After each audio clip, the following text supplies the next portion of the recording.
Hello and welcome back. This is video number 7, and this is going to be all about testing.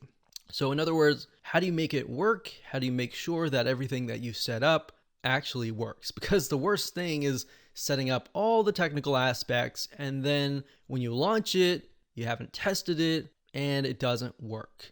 And then the customers get frustrated, and then you have to figure out all that. So this is what you need to do to test. So we're going to focus on two different levels since we have the free level and then of course we have the paid level. The free level is a little bit easier.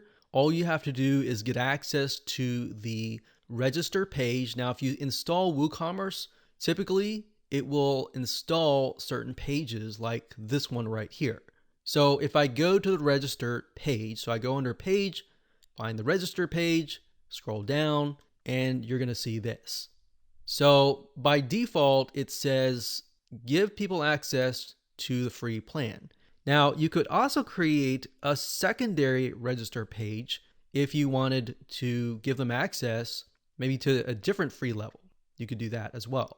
So we're going to select this and select delete selected, and we're just going to leave it as it is. So what you want to do is just grab this link and then test it out. Enter your information, your email, your first and last name, and all whatever it asks you for, and just make sure that you have access to those certain pages. So you want to make sure that you know what pages that you selected. So if you selected 5, do they have access to those 5, or do they have access to everything? If they have access to everything, there is a problem. You have to go back, and it's probably some sort of settings in the restricted content area. If it works, congratulations, you have created a free level that actually works. Now, what about the premium level? Okay, so if we go back over here to, let's say, WooCommerce settings, and then under payments, so it's WooCommerce settings payments, you're going to see this list here. Now, there are a variety of different things on this page, but for the most part, most of you are most likely going to use Stripe or PayPal, or you might use both.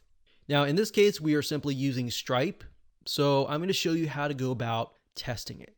Now, if you click on manage, I'm not going to show you those details because this is a live site, but with Stripe, it actually walks you through step by step. You simply will need to get your secret keys and your webhooks and all of that, and it actually talks about it through Stripe. Stripe is actually a really good resource.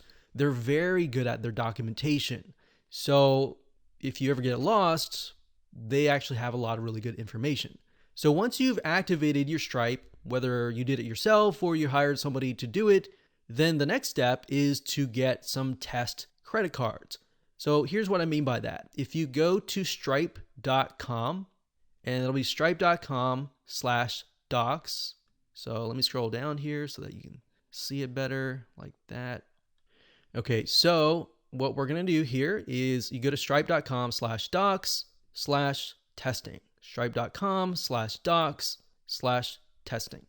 You go here and you want to look for some test credit cards. So if you scroll down about 1/4 to the bottom, you'll see card numbers, and you'll see Visa cards, MasterCards, American Express, Discover. So you can test all of these if you want to.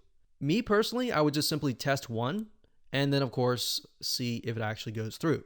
Now, in order for this to succeed, your Stripe account needs to be in test mode.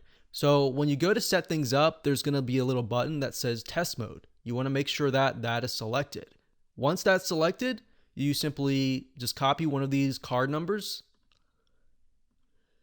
And then of course it says CVC, any 3 digits, or date, any future date. So all you have to do is simply enter these. So what we need to do is simply go to the product that we created earlier, and then, let's see, let me go up here so that we can zoom in, and then you'll see something like this. So you got the product, you fill out your name and all that, and then what you need to do is simply enter your credit card here. So that would be the 4242, 4242 all the way here, and then the expiration date, which we could just say December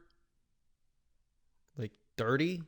And then the CVC code, just random numbers. Okay, so once you've entered all that information, you just simply select submit and make sure that it actually goes through. And that's all you have to do. It's really easy like that.